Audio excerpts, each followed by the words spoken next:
ಪ್ರತಿ ತಿಂಗಳು ಬರುವಂತಹ ಸಂಕಷ್ಟಹರ ಚತುರ್ಥಿಗೆ ಅದರದ್ದೇ ಆದ ವಿಶೇಷತೆಗಳಿರುತ್ತೆ. ಹಾಗಾದರೆ ಈ ಸಲ ಅಂದರೆ 2025ನೇ ಇಸವಿಯ ಫೆಬ್ರವರಿನಲ್ಲಿ ಸಂಕಷ್ಟಹರ ಚತುರ್ಥಿ ಯಾವ ದಿನಾಂಕದಂದು ಬಂದಿದೆ, ಅದರ ಮಹತ್ವವೇನು, ಯಾರು ಈ ಸಲದ ಸಂಕಷ್ಟಿಯ ಆರಾಧನೆಯನ್ನು ಮಾಡಬೇಕು, ಹಾಗೆ ಗಣಪನನ್ನು ಪೂಜೆ ಮಾಡುವವರು ಯಾವ ಒಂದು ಸಂಕಲ್ಪವನ್ನು ಮುಂದೆ ಇಟ್ಕೊಂಡು ಪೂಜೆ ಮಾಡಬೇಕು, ಈ ಸಲದ ಸಂಕಷ್ಟಿ ಯಾರಿಗೆ ಬಹಳ ಉಪಯೋಗವಾಗುತ್ತೆ, ಎಲ್ಲ ಪೂರ್ತಿ ವಿವರವನ್ನು ನಾನು ಈ ವಿಡಿಯೋದಲ್ಲಿ ತಿಳಿಸ್ತಾ ಹೋಗ್ತೀನಿ. ನಿಮಗೆ ಈ ವಿಡಿಯೋ ಇಷ್ಟ ಆಯಿತು ಅಂತ ಹೇಳಿದ್ರೆ ನನ್ನ ಚಾನಲನ್ನು ದಯವಿಟ್ಟು ಸಬ್ಸ್ಕ್ರೈಬ್ ಮಾಡ್ಕೊಳ್ಳಿ. ಹಾಗೆ ಒಂದು ವಿಡಿಯೋಗೆ ಲೈಕ್ ಕೊಡೋದನ್ನು ಮರಿಬೇಡಿ. ಹಾಗೆ ಈ ಒಂದು ಮಾಹಿತಿ ನಿಮ್ಮ ಫ್ರೆಂಡ್ಸ್ ಆ್ಯಂಡ್ ಫ್ಯಾಮಿಲಿಗೆ ಅವಶ್ಯಕತೆ ಇತ್ತು ಅಂತ ಹೇಳಿದ್ರೆ ಖಂಡಿತ ಅವರೊಂದಿಗೆ ಶೇರ್ ಮಾಡಿ. ಈಗ ಮೊದಲನೇದಾಗಿ ನಾವು ತಿಳ್ಕೊಬೇಕಾಗಿರೋದು ಈ ಸಲದ ಸಂಕಷ್ಟಹರ ಚತುರ್ಥಿ ಯಾವ ದಿನಾಂಕದಂದು ಬಂದಿದೆ ಅಂತ. ಮೊದಲಿಗೆ ಚತುರ್ಥಿ ತಿಥಿ ಯಾವಾಗ ಶುರುವಾಗುತ್ತೆ ಹಾಗೆ ಯಾವಾಗ ಕೊನೆಗೊಳ್ಳುತ್ತೆ ಅನ್ನೋದನ್ನು ನೋಡೋಣ. ಚತುರ್ಥಿ ತಿಥಿಯು ಫೆಬ್ರವರಿ 15ನೇ ತಾರೀಕು ರಾತ್ರಿ 11:52 ಶುರುವಾಗುತ್ತೆ. ಹಾಗೆ 17ನೇ ತಾರೀಕು ಬೆಳಗಿನ ಜಾವ ಅಥವಾ ರಾತ್ರಿ 2:15 ಚತುರ್ಥಿ ತಿಥಿ ಮುಗಿಯುತ್ತೆ. ಸಾಮಾನ್ಯವಾಗಿ ಹೇಳಬೇಕಂತ ಅಂದರೆ ಫೆಬ್ರವರಿ 15ನೇ ತಾರೀಕು 11:52 ರಾತ್ರಿ ಶುರುವಾಗಿ 16ನೇ ತಾರೀಕು ಅಂದರೆ ಫೆಬ್ರವರಿ 16ನೇ ತಾರೀಕು ಮಧ್ಯರಾತ್ರಿ 2:15 ಚತುರ್ಥಿ ತಿಥಿ ಕೊನೆಗೊಳ್ಳುತ್ತೆ ಅಂತ ಹೇಳುತ್ತೆ. ಹಾಗಾದರೆ ಯಾವ ದಿನ ನಾವು ಆಚರಣೆ ಮಾಡಬೇಕು ಸಂಕಷ್ಟಹರ ಚತುರ್ಥಿನ ಅಂತ ಹೇಳಿದ್ರೆ ಫೆಬ್ರವರಿ 16ನೇ ತಾರೀಕು ನಾವು ಸಂಕಷ್ಟಹರ ಚತುರ್ಥಿನ ಆಚರಣೆ ಮಾಡಬೇಕಾಗತ್ತೆ. ಈ ಸಲ ಬಂದಿರುವಂತಹ ಸಂಕಷ್ಟಹರ ಚತುರ್ಥಿಯ ಹೆಸರು ದ್ವಿಜಪ್ರಿಯ ಸಂಕಷ್ಟಹರ ಚತುರ್ಥಿ ಅಂತ. ದ್ವಿಜಪ್ರಿಯ ಅಂತ ಹೇಳಿದ್ರೆ 2 ಬಾರಿ ಜನಿಸಿದವರಿಗೆ 2 ಬಾರಿ ಜನಿಸಿದವರು ಅನ್ನೋ ಅರ್ಥ ಬರುತ್ತೆ. ಹಾಗಾಗಿ ಈ ಒಂದು ಸಂಕಷ್ಟಹರ ಚತುರ್ಥಿ ಮುಖ್ಯವಾಗಿ ವಿದ್ಯಾಭ್ಯಾಸಗಳಲ್ಲಿ ಕಲೆ, ಸಂಗೀತ, ಯಾವುದೇ ಒಂದು ರೀತಿ ಒಂದು ಕಲಿಕೆ ಅಂತ ಏನಿರುತ್ತಲ್ವ ಅದರಲ್ಲಿ ನಾವು ಅತ್ಯುತ್ತಮ ಸ್ಥಾನಕ್ಕೆ ಏರೋದಕ್ಕೆ ಅಥವಾ ಚೆನ್ನಾಗಿ ಮುಂದುವರಿಯೋದಕ್ಕೆ ಇದು ಬಹಳ ಒಂದು ಸಹಾಯ ಮಾಡುತ್ತೆ. ಹಾಗೆ ನಮಗೆ ಒಳ್ಳೆ ರೀತಿಯ ಆಶೀರ್ವಾದ ಕೂಡ ಸಿಗುತ್ತೆ ಈ ಒಂದು ಸಂಕಷ್ಟಹರ ಚತುರ್ಥಿನ ಆಚರಣೆ ಮಾಡೋದ್ರಿಂದ ಅಂತ ಹೇಳಲಾಗುತ್ತೆ. ಸಂಕಷ್ಟಹರ ಚತುರ್ಥಿನಲ್ಲಿ ಒಂದು ಮುಖ್ಯವಾದ ಕೆಲಸ ಮಾಡಬೇಕಾಗಿರೋದಂತ ಹೇಳಿದ್ರೆ ಉಪವಾಸ ಇರುವಂಥದ್ದು. ಹಾಗೆ ಉಪವಾಸ ಅಂದರೆ ಹೇಗಿರಬೇಕು ಏನಂತ ನಾನು ತುಂಬ ವಿಡಿಯೋಗಳಲ್ಲಿ ತಿಳಿಸಿದ್ದೀನಿ. ಹಾಗೆ ಉಪವಾಸ ಅಂತ ಹೇಳಿದ್ರೆ ಇದು ಅಂದಿನ ದಿನ ಚಂದ್ರ ದರ್ಶನವನ್ನು ಮಾಡಬೇಕಾಗತ್ತೆ. ಇದೇ ತುಂಬ ಮುಖ್ಯವಾದ ಒಂದು ಕೆಲಸ ಅಂತ ಹೇಳಬೇಕಾಗತ್ತೆ. ಸಂಕಷ್ಟಹರ ಚತುರ್ಥಿ ದಿನ ರಾತ್ರಿ ಚಂದ್ರೋದಯ ದರ್ಶನ ಆದ ನಂತರ ನಾವು ಉಪವಾಸವನ್ನು ಮುರಿಬೇಕಾಗುತ್ತೆ.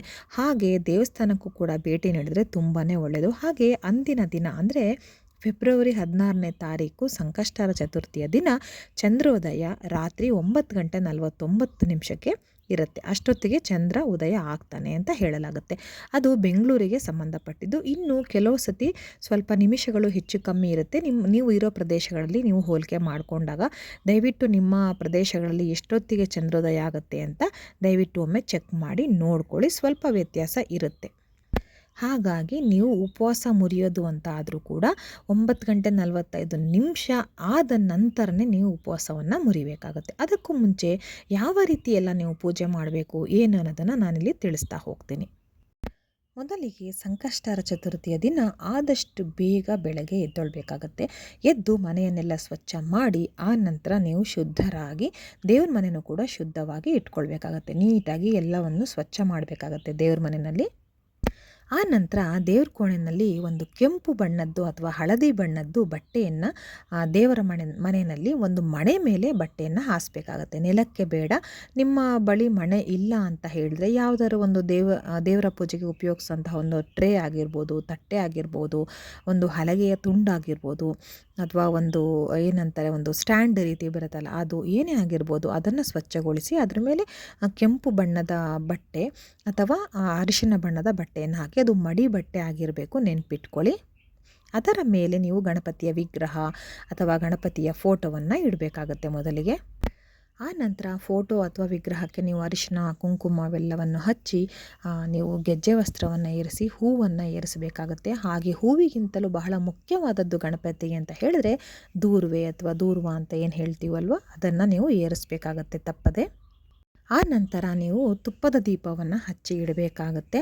ಆ ನಂತರ ಶಿವ ಪಾರ್ವತಿಗೂ ಕೂಡ ನೀವು ಪೂಜೆಯನ್ನು ಮಾಡಬೇಕಾಗತ್ತೆ. ಅದಾದ ನಂತರ ನೀವು ನೈವೇದ್ಯಕ್ಕೆ ಯಾವ ರೀತಿ ಸಿಹಿ ಅಡುಗೆ ಮಾಡಿಟ್ಟರು ತುಂಬ ಒಳ್ಳೆಯದು. ಅದರಲ್ಲಿ ಖಾರದ ಪದಾರ್ಥ ಅಂತ ಬಂದರೆ ಕಡಲೆಕಾಳು ಅಂದರೆ ಹಸಿ ಕಡಲೆ ಬರುತ್ತಲ್ಲ, ಅದನ್ನು ಉಪಯೋಗಿಸಿ ಉಸುಳಿ ಮಾಡಿದ್ರೆ ತುಂಬಾ ಪ್ರೀತಿ ಗಣಪತಿಗೆ. ಹಾಗೆ ಯಾವುದೇ ರೀತಿ ಬೆಲ್ಲದ ಸಿಹಿ ತಿನಿಸುಗಳು ಕೂಡ ತುಂಬಾ ಪ್ರೀತಿ. ಲಡ್ಡು, ಮೋದಕ, ಕರ್ಜಿಕಾಯಿ ಹೀಗೆ ನಿಮಗೆ ಯಾವುದು ಆಗಿಲ್ಲ ಅಂತ ಹೇಳಿದ್ರೆ ಪುಟಾಣಿ ಅಂದರೆ ಹುರಿಗಡಲೆ ಬರುತ್ತಲ್ಲ, ಹುರಿಗಡಲೆ ಹಾಗೆ ಬೆಲ್ಲ ಅಥವಾ ಹುರಿಗಡಲೆ ಹಾಗೆ ಸಕ್ಕರೆಯನ್ನು ಕೂಡ ನೈವೇದ್ಯಕ್ಕೆ ಇಡಬಹುದು. ನಾನು ನೈವೇದ್ಯದ ವಿಚಾರವಾಗಿ ತುಂಬ ಸಲ ಹೇಳ್ತಾ ಇರ್ತೀನಿ. ಕೆಲವರು ಅಂದ್ಕೊಳ್ತಾರೆ, ಅಯ್ಯೋ ನೈವೇದ್ಯಕ್ಕೆ ಅದು ಮಾಡಬೇಕಿತ್ತು, ಇದು ಮಾಡಬೇಕಿತ್ತು, ಪಾಯಸ ಮಾಡಬೇಕಿತ್ತು, ಕಡುಬು ಮಾಡಬೇಕಿತ್ತು, ಅದೆಲ್ಲ ಮಾಡದೆ ಪೂಜೆ ಮಾಡಿದ್ದೀವಿ, ನಮಗೆ ಅದ್ರ ಫಲ ಸಿಗತ್ತೋ ಇಲ್ವೋ ಅಂತ ಕೆಲವರು ತುಂಬ ಯೋಚನೆ ಮಾಡ್ತಾರೆ. ಹಾಗೆ ನನಗೆ ಎಷ್ಟೊಂದು ಜನ ಕಮೆಂಟ್ ಮಾಡಿ ಕೂಡ ಕೇಳ್ತಾರೆ, ನಾವು ಕೆಲಸಕ್ಕೆ ಹೋಗಿ ಬಂದಿದ್ದೀವಿ, ಈಗ ಏನೂ ಮಾಡೋಕ್ಕಾಗಲ್ಲ, ಪೂಜೆ ಮಾಡ್ಬೋದಾ ಅಂತ. ಖಂಡಿತ ಒಂದು ಶುದ್ಧ ಮನಸ್ಸಿಂದ, ಒಳ್ಳೆ ಸಂಕಲ್ಪವನ್ನು ಇಟ್ಕೊಂಡು ನೀವು ಪೂಜೆ ಮಾಡಿದ್ರೆ ನೈವೇದ್ಯಕ್ಕೆ ನಾ ಹೇಳ್ದಂಗೆ ಹುರಿಗಡಲೆ ಹಾಗೂ ಸಕ್ಕರೆ ಬಹಳ ಶ್ರೇಷ್ಠ ಅಂತ ಹೇಳಲಾಗುತ್ತೆ. ಆ್ಯಕ್ಚುಲಿ ಈ ಒಂದು ಏನು ನಾನು ಹುರಿಗಡಲೆ ಸಕ್ಕರೆ ಅಂತ ಹೇಳ್ತೀನಿ, ಅದು ನಮಗೆ ತಿಳಿದ ಒಬ್ಬರು ಪುರೋಹಿತರು ನಮಗೆ ಹೇಳಿದ್ದು. ಅದನ್ನು ನೈವೇದ್ಯ ಮಾಡಿದ್ರೆ ಗಣಪತಿಗೆ ತುಂಬ ಒಳ್ಳೆಯದು, ಅದರಲ್ಲೂ ಸಂಕಷ್ಟಹರ ಚತುರ್ಥಿ ದಿನ ಅಂತ. ಅದು ನಮಗೆ ಒಳ್ಳೆಯದು ಕೂಡ ಆಗಿತ್ತು. ನಾನು ತುಂಬ ಜನರಿಗೆ ಹೇಳಿದ್ದೀನಿ ಕೂಡ ಅದನ್ನು, ಅವರಿಗೂ ಕೂಡ ಒಳ್ಳೆಯದಾಗಿದೆ. ಅದಕ್ಕೆ ನಾನು ಹೇಳ್ತಾ ಇದ್ದೀನಿ, ಕರ್ಜಿಕಾಯೇ ಮಾಡಬೇಕು, ಮೋದಕನೇ ಮಾಡಬೇಕಂತ ಇಲ್ಲ, ಮಾಡಿದ್ರೆ ಖಂಡಿತ ಒಳ್ಳೆಯದು, ಅದ್ರ ಬಗ್ಗೆ ಡೌಟ್ ಇಲ್ಲ. ಇನ್ ಕೇಸ್ ನಿಮ್ಗೆ ಆಗಿಲ್ಲ ಅಂತ ಹೇಳಿದ್ರೆ ಪೂಜೆ ಮಾಡೋಕ್ಕೆ ಆಸೆ ಇರುತ್ತೆ, ವ್ರತ ಮಾಡೋಕ್ಕೆ ಆಸೆ ಇರುತ್ತೆ, ಆದರೆ ಇದೆಲ್ಲ ಮಾಡೋದಕ್ಕೆ ಆಗ್ತಾ ಇರಲ್ಲ ಅಂದರೆ ಏನೂ ತೊಂದರೆ ಇಲ್ಲ. ಪುಟಾಣಿ ಮತ್ತು ಸಕ್ಕರೆನ ಇಡಿ ಅಥವಾ ಕಲ್ ಸಕ್ಕರೆನ ಇಡಿ ಅಥವಾ ಬೆಲ್ಲವನ್ನು ಇಡಿ, ಯಾವುದಾದ್ರೂ ಇಡಿ, ಒಟ್ಟಿನಲ್ಲಿ ನೈವೇದ್ಯಕ್ಕೆ ಇಡಬೇಕಾಗತ್ತೆ. ಅದನ್ನೆಲ್ಲವನ್ನು ಇಟ್ಟು ನೀವು ತುಪ್ಪದ ದೀಪವನ್ನೆಲ್ಲ ಹಚ್ಚಿ ಹಣ್ಣುಗಳನ್ನು ಕೂಡ ನೈವೇದ್ಯಕ್ಕೆ ಇಡಿ. ಒಣ ಹಣ್ಣುಗಳು ಅಂದರೆ ಒಣ ದ್ರಾಕ್ಷಿ ಇಟ್ಟರು ಕೂಡ ತುಂಬ ಒಳ್ಳೆಯದು ಅಂತ ಹೇಳ್ತಾರೆ. ಅದೆಲ್ಲವನ್ನು ನೈವೇದ್ಯಕ್ಕೆ ಇಟ್ಟು ಆ ನಂತರ ನೀವು ಸಂಕಲ್ಪವನ್ನು ಮಾಡ್ಕೋಬೇಕಾಗತ್ತೆ. ನಾನು ಆಗಲೇ ಹೇಳ್ದಂಗೆ ಈ ಸಲ ಇದು ಬಂದು ನಿಮ್ಮ ಜ್ಞಾನವನ್ನು ಹೆಚ್ಚಿಸ್ಕೊಳ್ಳೋದಕ್ಕೆ ಅಥವಾ ನಿಮ್ಮ ಕಲಿಕೆಯನ್ನು ಹೆಚ್ಚಿಸ್ಕೊಳ್ಳೋದಕ್ಕೆ, ಅದರಲ್ಲಿ ನೀವು ಅತ್ಯುನ್ನತ ಒಂದು ಸ್ಥಾನವನ್ನು ತಲುಪೋದಕ್ಕೆ ಈ ಒಂದು ಸಂಕಷ್ಟಹರ ಚತುರ್ಥಿ ನಿಮಗೆ ಸಹಾಯ ಮಾಡುತ್ತೆ ಅಂತ. ಆದ್ದರಿಂದ ನೀವು ಸಂಕಲ್ಪವನ್ನು ಹೀಗೆ ಮಾಡ್ಕೋಬೇಕು. ಕೈಯಲ್ಲಿ ಸ್ವಲ್ಪ ನೀವು ಅಕ್ಷತೆಯನ್ನು ಇಟ್ಕೊಳ್ಳಿ, ಹಾಗೆ ಸ್ವಲ್ಪ ಅರಿಶಿನ ಕುಂಕುಮ ಹಾಗೆ ಒಂದು ಹೂವನ್ನು ಇಟ್ಕೊಳ್ಳಿ ಬಲಗೈನಲ್ಲಿ. ಇಟ್ಕೊಂಡು ಆ ನಂತರ ನೀವು ದೇವರಿಗೆ ಅಂದರೆ ಗಣಪನಿಗೆ ಪ್ರಾರ್ಥನೆ ಮಾಡಬೇಕಾಗತ್ತೆ. ಯಾವ ವಿಷಯದ ಬಗ್ಗೆ ನಿಮಗೆ ಬೇಡಿಕೆ ಇದೆ ಅಥವಾ ನಾನು ಈಗ ಹೇಳ್ದಂಗೆ ಯಾವ ಕೆಲಸಕ್ಕೆ ಇದು ನಮಗೆ ಈ ಸತಿ ನಮಗೆ ಶ್ರೇಷ್ಠತೆಯನ್ನು ತಂದುಕೊಡುತ್ತೆ ಈ ಸಲದ ಸಂಕಷ್ಟಹರ ಚತುರ್ಥಿ, ಅದರ ಬಗ್ಗೆ ನೀವು ದೇವ್ರ ಹತ್ರ ಬೇಡ್ಕೋಬೇಕಾಗತ್ತೆ. ನಿಮ್ಮ ಮಗನಿಗೋ ಮಗಳಿಗೋ ಅಥವಾ ನಿಮ್ಮ ಯಜಮಾನ್ರಿಗೋ ಏನೋ ಕಲಿಕೆಯಲ್ಲಿ ವ್ಯತ್ಯಾಸ ಆಗಿರುತ್ತೆ, ಮುಂದುವರಿಯೋಕ್ಕಾಗ್ತಾ ಇರಲ್ಲ, ಅದೆಲ್ಲವನ್ನು ನೀವು ಬೇಡ್ಕೊಳ್ಳಿ. ನಿಮಗೇನು ಸಮಸ್ಯೆ ಇರುತ್ತಲ್ವ, ಇದೇ ಅಂತಲೇ ಅಲ್ಲ, ವಿದ್ಯೆ ಅಥವಾ ವಿದ್ಯಾಭ್ಯಾಸ ಕಲಿಕೆ ಅಂತಲೇ ಅಲ್ಲ, ಯಾವುದು ಬೇಕಾದರೂ ನೀವು ಬೇಡ್ಕೊಳ್ಬೋದು, ಸಂಕಲ್ಪ ಮಾಡ್ಬೋದು. ಆದರೆ ಈ ಸಲಿಯ ಸಂಕಷ್ಟಹರ ಚತುರ್ಥಿ ಯಾವ ವಿಶೇಷತೆಯನ್ನು ಹೊತ್ಕೊಂಡು ಬಂದಿದೆ ಅಂತ ನಿಮಗೆ ಹೇಳಿದೆ ಅಷ್ಟೇ. ಹಾಗಾಗಿ ನಿಮ್ಮ ಬೇಡಿಕೆ ಸಮಸ್ಯೆಗಳೇನಿದ್ರು, ವಿಶೇಷವಾಗಿ ಅಪ್ಪ ಅಮ್ಮಂದಿರಿಗೆ ತಮ್ಮ ಮಕ್ಕಳು ಚೆನ್ನಾಗಿ ಓದಲ್ಲಿ ಮುಂದೆ ಇರಬೇಕು ಅನ್ನೋದು ಎಲ್ಲ ತಂದೆ ತಾಯಿ ಆಶೆ ಆಗಿರುತ್ತೆ.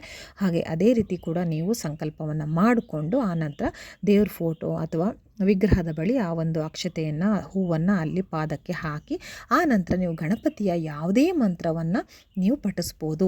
ಸಣ್ಣ ಸ್ತೋತ್ರವನ್ನು ಹೇಳ್ತೀರಾ ಅಂದರೆ ಈಗ ಉದಾಹರಣೆಗೆ ಓಂ ಗಂ ಗಣಪತಿಯೇ ನಮಃ ಅಂತ ಹೇಳ್ತೀರಾ ಅಂದರೆ ಅದನ್ನು 108 ಬಾರಿ ಆದರೂ ಪಠನೆ ಮಾಡಬೇಕಾಗತ್ತೆ.